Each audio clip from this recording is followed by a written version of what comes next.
Baby, the way they ate Gizelle Bryant ass up alive, we all gonna need some charcoal activated toothpaste. Drop down in the description box and click this link to brush your teeth after you read a bitch down to the ground, honey. That's for the glory of the kingdom and your smile. Bye. Baby, let me tell y'all something. If embarrassment was a person, its name would be Gizelle Bryant. And she deserved every bit of piece of shade she got. I'm here to tell y'all now, all those he's so biased, funky Dineva so biased people, you might as well cut this video off because you about to be triggered as hell by the time I'm done with all I got to say, baby. Wanna talk about it? Here it goes.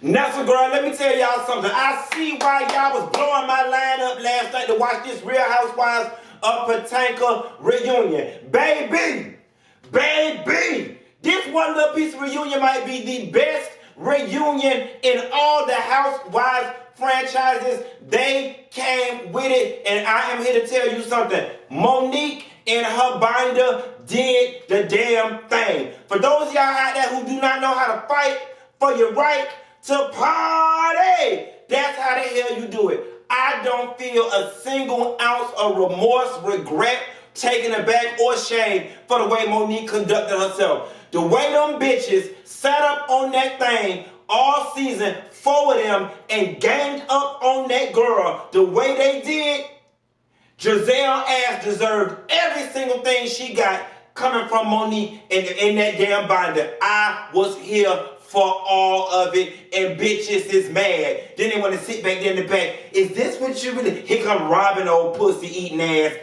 What's the point of all of this? What's the point? No, y'all don't ever ask what the fuck the point is when y'all being mean, nasty, and gossiping about other people. When y'all was trying to tear that girl family down, spreading the rumors about her and the damn trainer. You wasn't something. What's the point of all? You know why Robin ass was saying, what's the point of all of this? Because that shit was ringing real fucking true, and they was trying to stop her. And Candace, for the life of me, for somebody who don't already got their ass tagged by Monique, she wasn't even talking to your ass, and you are in the mix, just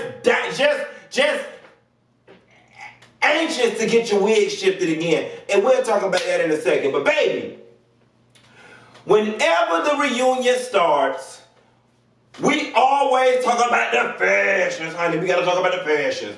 Let me tell y'all something. I don't give a good goddamn what you say when it comes to the face, baby. Wendy ate. Wendy looked good, bitch. Wendy hair was full. She was giving me Nigerian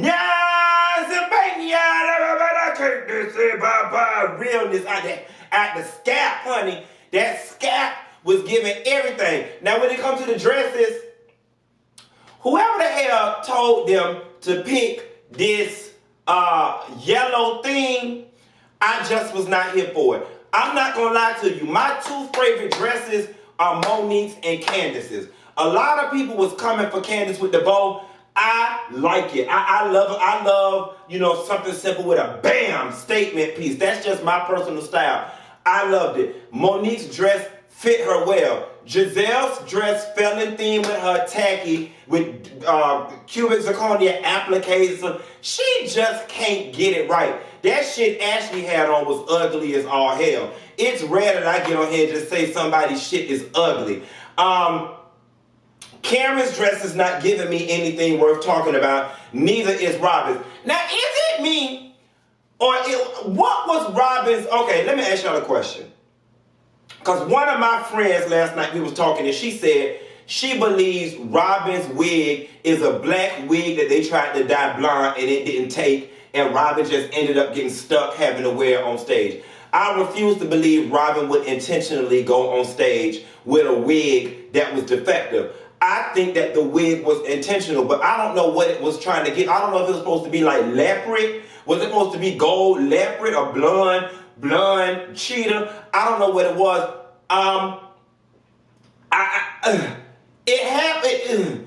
It had potential. It looked like it could have did a little yang around the house, but it was poorly executed. Please drop that in the comments and let me know what the inspiration was for that wig. Or is it a new trend and she fashioned forward and that's next spring wig and she ahead of the trend? Somebody help me understand. But let's get this thing started. So the thing opened up, they doing introductions.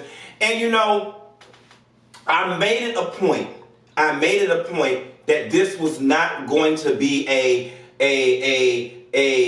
beat up everybody video, because I'm tired of it. You know what I'm saying? As excited as I am and rooting for the underdog in this situation, I'm still ready for this thing to go, because it looks like we finna revert back to the tears.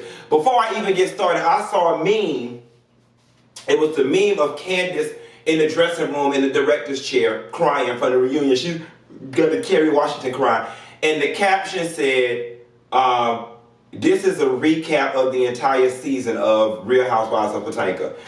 And I couldn't do nothing but laugh, because it is. And just when I thought we was going to escape all that crying, the previews for next week show that we going back to this crying and can't take it. And let me just while I'm on this crying, let me give y'all a timeline of events, right? Because y'all folks don't already say I can't tell somebody when they need to get over something, and I'm gonna let that ride. They filmed this shit last year, right? Okay, so boom, you went through it when it happened.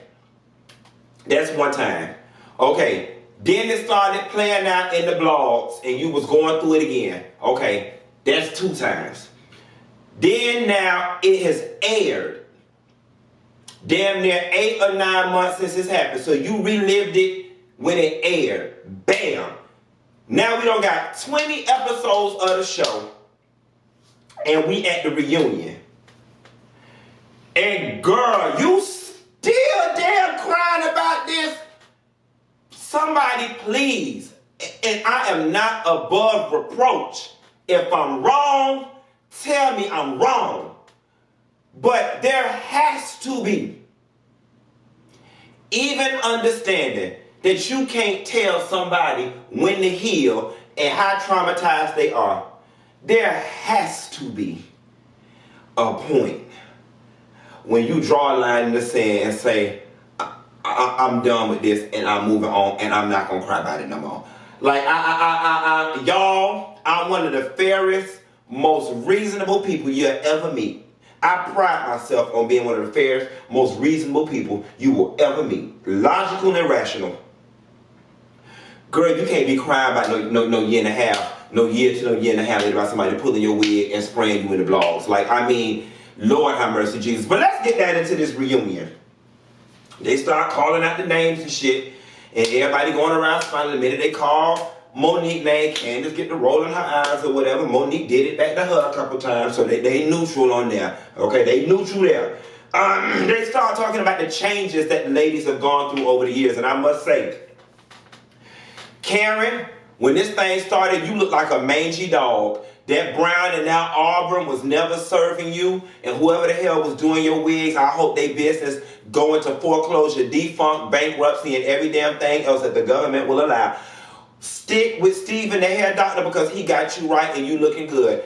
Ashley, you look a hell of a lot better too, because you was looking like a wet dog and about smelt like one too, laying up with Michael ass. If you lay down with dogs, you wake up with fleas. In the corner of Candace, you ask him to take a bath because you're over there itching. With the itchy gitchy yaya. Lady Marmalade. What was that, a whore? Lady of the night? Michael's a lady of the night, so the itchy gitchy yaya might work for y'all.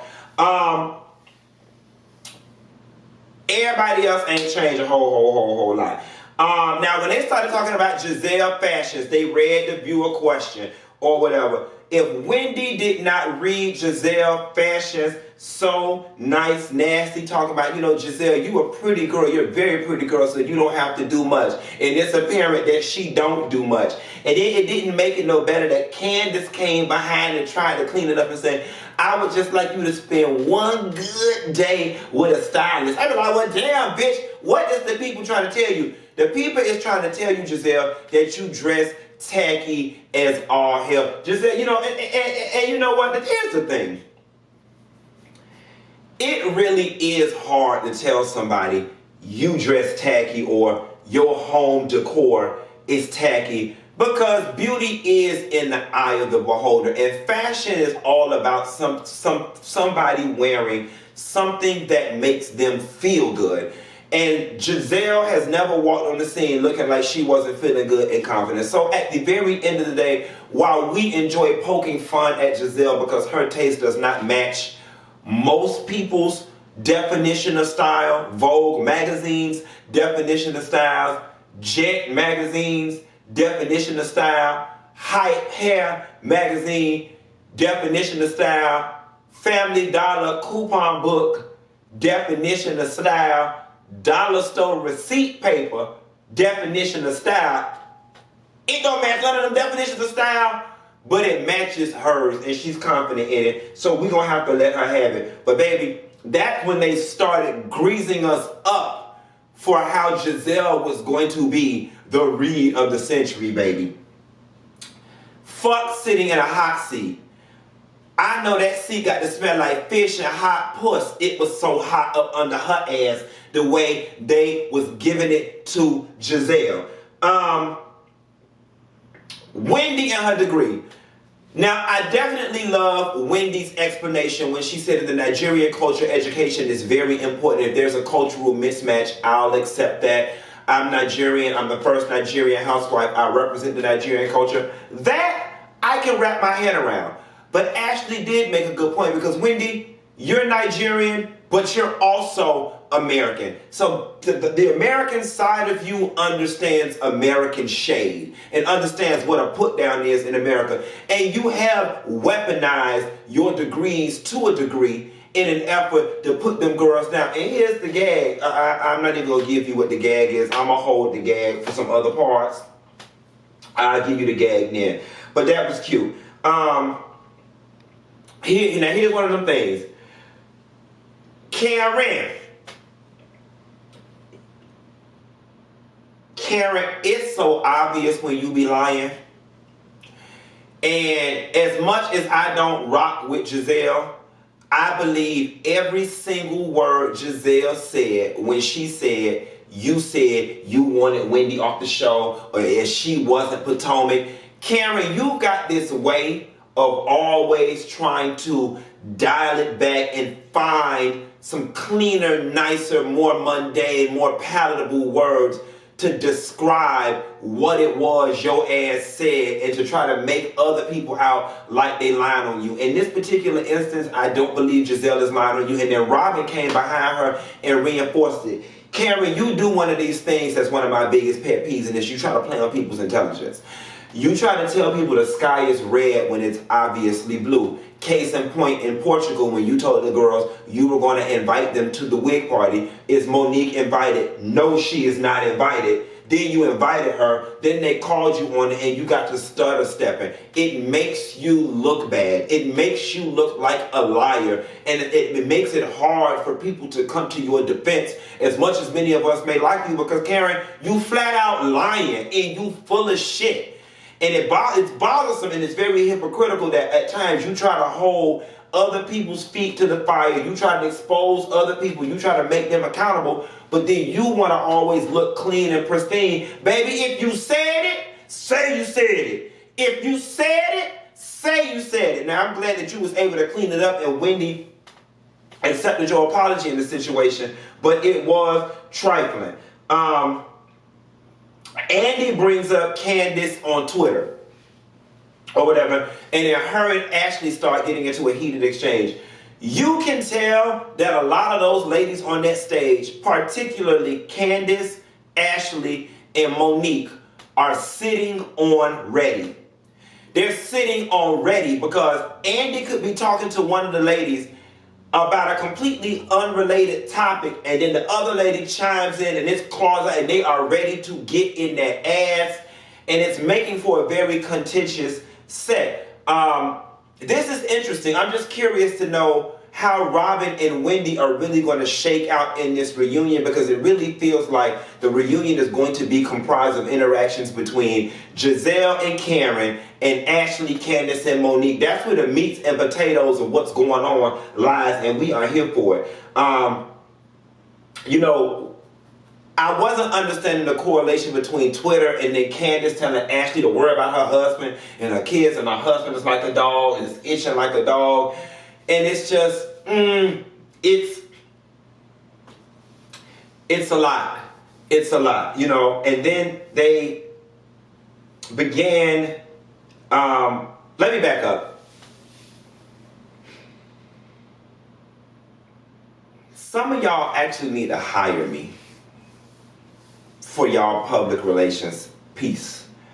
And I'm going to say, and offer my services, I think the main person on that stage that needs to hire me is Candace. And here is why I say this, and this is not me beating her up or attacking her. Here's why I say this. I've told y'all all the time, in this TV game, the truth does not freaking matter. The truth does not matter. It's about perception. And the perception all this season is that you got too much mouth. You go below the belt. The reunion was the place for you to baffle the fans and leave them confused going into the next season as to if that is true or not. You're not supposed to come to the reunion and reinforce the ideas, the negative opinions that people already have about you. That's not what you're supposed to do. And unfortunately, that is why Candace ended up losing in the court of public opinion when it came to this Monique fight thing. When it all happened, all of America was on Candace's side. All of America. The overwhelming majority of the fans, even the ones that felt like she might have deserved it, they were on Candace's side. Episode after episode after episode, after sticky note, after therapy, after pill, after potion, after new argument, after new low blow, after slick mouth again, Candace slowly chipped away from the different groups of people that were supporting her. And a lot of people just came to a neutral place, just sitting back like, And then you got some people who jump over on the other side. You get down to the reunion now, I think even the biggest of Candace supporters are looking like, girl, we trying to help you, but you keep digging this hole. And in my opinion, she is. Now, she's supposed to defend herself. I'm all for it. But let's just be real here. There's some major growing up that needs to be had. Like Andy told Candace, he was like, I honestly think your life would be better if you stay off of Twitter. I'm gonna add a caveat to that. I think your life would be better. You know what? Somebody got in my comments one day, and they were saying, fucking Dineva, you told us in the past that you were just like Candace, so how are you saying something? You a hypocrite. You a hypocrite. And then somebody else got under the comments and said something like, you dumb bitch. Didn't he tell you he got his ass whooped a couple times and he learned to shut the fuck up? The one caveat I want to add to the Twitter thing is that your life would actually be much better if you learn to shut the fuck up.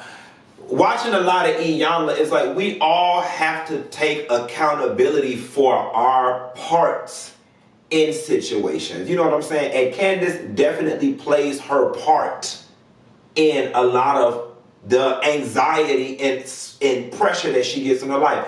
Now, here's what's very interesting. The colorism conversation that came up. And people were saying that, do we believe that colorism is involved because Ashley runs around and did what she did and did not catch the heat that Candace caught?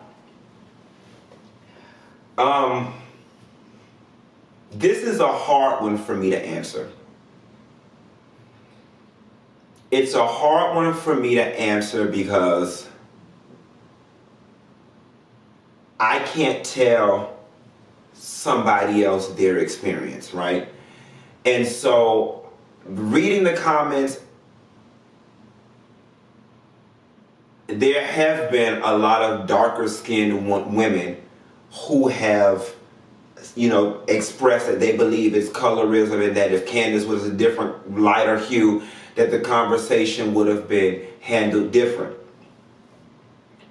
The reason why it's hard for me to figure out, just where I am with the colorism argument is because, and I know this is probably going to get taken all out of context, and my intent is not to offend, but there is also a demographic of dark-skinned black women who, for whatever reason, every single thing is because I'm a dark-skinned black girl, because I'm a dark-skinned black girl, because I'm a dark-skinned black girl. Like, a lot of them sit in my comment section and everything is dark as my ass is, everything because I'm a dark-skinned black girl. So for me, because it's so many of those that cry wolf, it's hard for me to just get a gauge on what it truly is. On the surface, for me, it doesn't feel like colorism. However, I am open-minded enough to explore the possibility and to hear rational, non-emotional arguments in reference to it being colorism. I'm not going to lie to you. The larger part of me is leaning towards no, it is not. But I also understand that many biases can be unconscious. Taking it a step further, Robin made the attempt to get in there and say the difference between Ashley and Candiace is that Ashley, apologized. My memory is getting foggy right now as to who apologized for what and who said what and who all said what. So maybe there's an ounce of truth to this. However, the bigger conversation was that, and that I love it. Here is why I love Wendy Osefo being on the show. Because Wendy is undeniably smart, and she is able to articulate high-level political and social issues and to this group in a way that most of their vain, mildly educated asses could. You know what I'm saying? And so when she talked about the word aggressive being inflammatory, I was like, you're right. And she was like, Ashley, you use it the most. The question is, do you think Ashley uses that word? Do you think Ashley uses that word intentionally? I'll let y'all duke that out.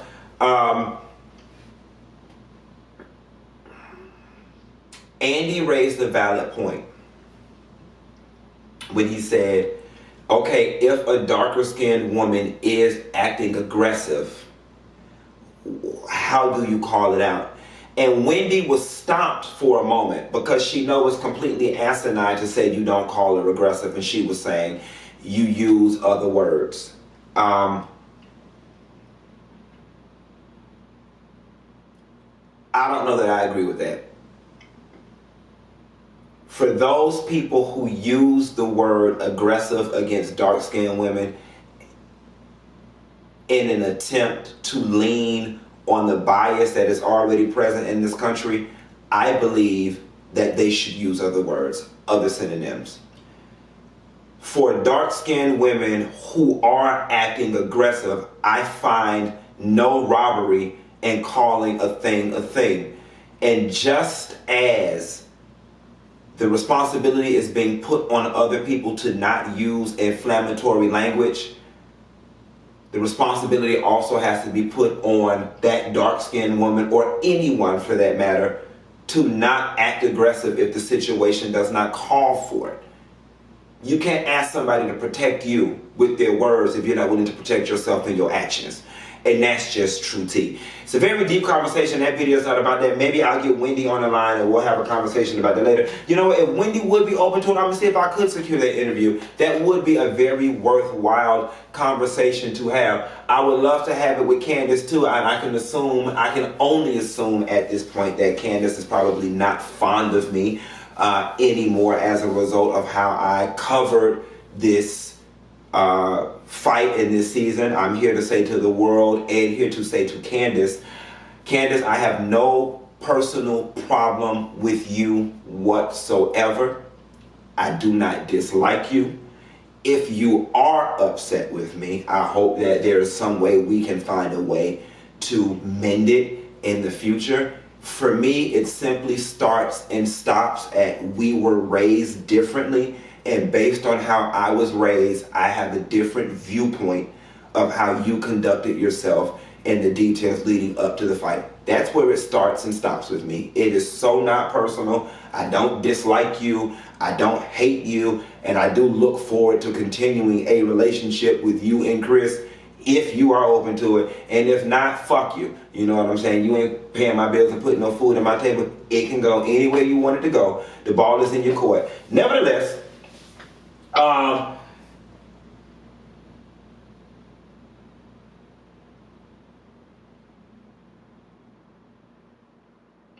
Andy went back to the fan question and the fan asked something along the lines of, does Candace feel, and I'm paraphrasing here, but the fan asked basically, does Candace feel like her mouth is what gets her in trouble, or her mouth is what incites fights or whatever the case may be?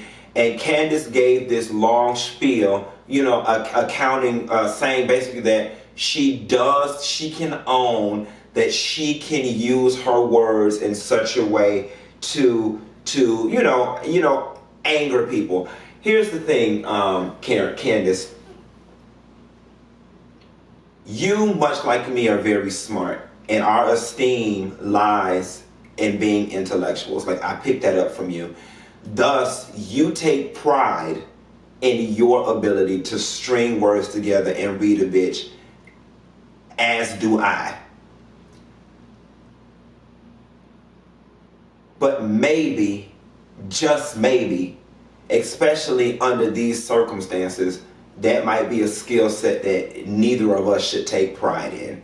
Because it makes it hard for people to feel as if you've learned anything. Because it's kind of like, yeah, I know I can fight a bitch with my words, but she pulled my hair. It's like you kind of can't have it both ways. And while some people may argue being physical with somebody is far more damaging than using words, others may argue that they're both forms of abuse.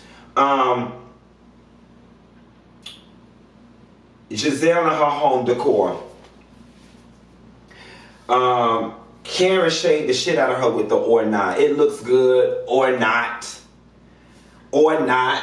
And then Gizelle said Karen's geritol just kicked in. And Karen said, here you go, be an ageist. Karen, this is the point where probably giving you a couple hours of community college might have been great, because baby, I had never heard of an ageist. Ageism.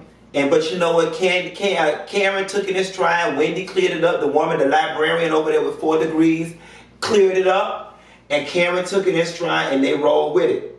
So then, this when the shit really got started. They got to talking about Karen and LaDom, and Karen was like, my shit is in Bloomingdale, and it's here. And then they looked over to Gizelle with that damn Elva Hugh. And they asked her about it, and then Candace was like, well, we just want to know, basically, is your business still in existence?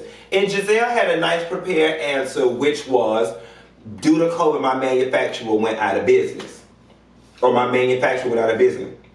And Karen was like, bitch, you have to give us some more than this, because according to what I heard, Target done liquidated your whatever. And so it's funny because it feels as if it was me, and it was my business, it seems to me that my next course of action would have been to find another manufacturer. And it's not hard for me to believe that that's impossible in the makeup world. I mean, there are a lot of different plants that produce makeup, and it may not be a lot, but it's more than one. And I don't know if the formula is proprietary, and maybe you can't take the formula from them and take it to another manufacturer. But that would have been a very interesting part of your storyline had you truly been in this business. See, a lot of these people get on these reality TV shows and they just want to do a quick money grab, right? But if you were really in the beauty business and your manufacturer, it would seem to me that your next course of action would be stressed out, and your storyline would have been, my manufacturer went out of business, and my business is about to tank. I'm stressed out trying to figure out what the hell I'm going to do with my business, versus chasing behind Donkey Dick Jamal, Donkey Kong ass. And speaking of Jamal, after Karen read your ass down to the ground and aired you out, you know, like, girl, what does that mean? Are you in business or no?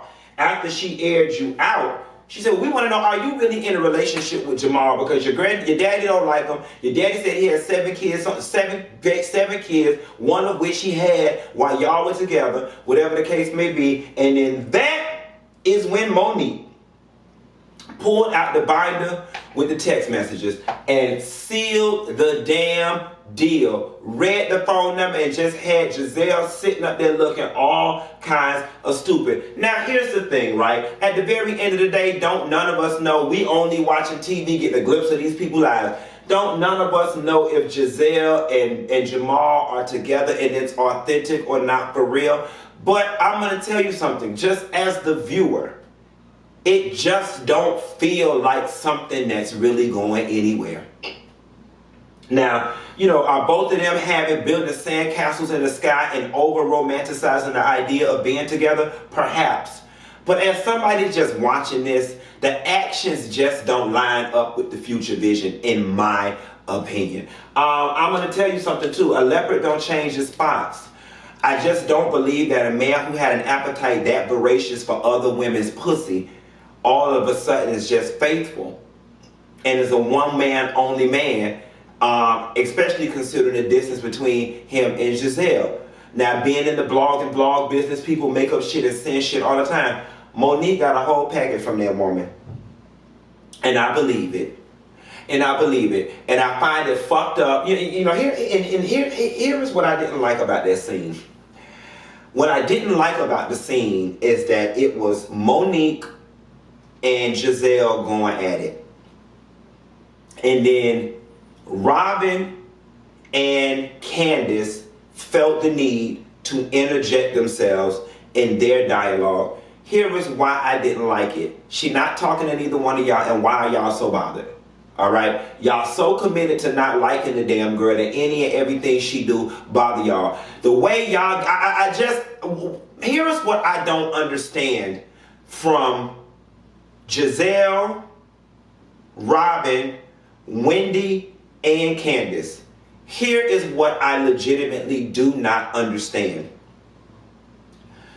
The way y'all treated that girl all season. And you know what? I'm going to take Candace out the equation, because her and Monique are the two that had to fight. So Candace has the right to be mad and want to kill her and want to fight her and want to put her in jail. I'm going to take Candace out the equation.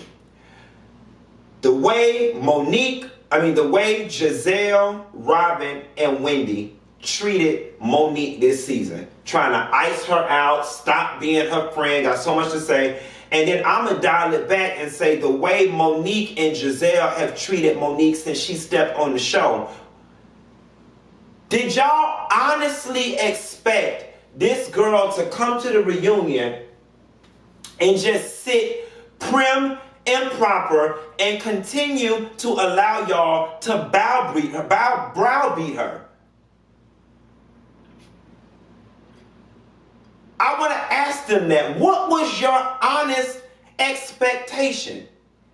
If y'all cut me out of the tail end of the film and iced me out, had the entire platform to say about me whatever y'all wanted to say, talk about me like a dog, paint me out to be vicious, did you not think I was going to show up to the reunion with 18 loaded guns.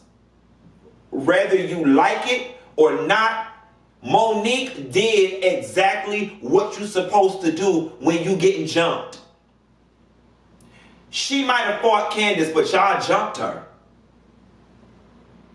And I'm not gonna lie, when I saw the previews and I saw the whole binder situation, I was like, here we go again with props. This prop shit is so lame. From when Mariah and Quad did it in Kenya with the Porsche situation, I was like, props are so 1997. It's so passe.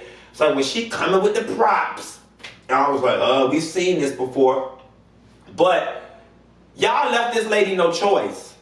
Y'all left this lady no choice. Gizelle, you did all that orchestrating the Mean Girl Club, and bitch, you got nothing for it, because as of season one, as of part one of this reunion, biased, non-biased, no matter how rose-tinted anybody's glasses could be on, no matter if they team Gizelle, can't nobody, you are fucking delusional and schizophrenic and crazy and every other mental illness recognized by the Medical Board of Mental Illnesses. If you don't believe or can agree that Gizelle got her ass handed to her on a silver platter, baby, you saw defeat all in that extra neck. It was sitting right there. By the end of this reunion, that extra neck gonna be sitting in her titties. Gobble, gobble, bitch. That's all I got. I'll call y'all hoes later. Bye.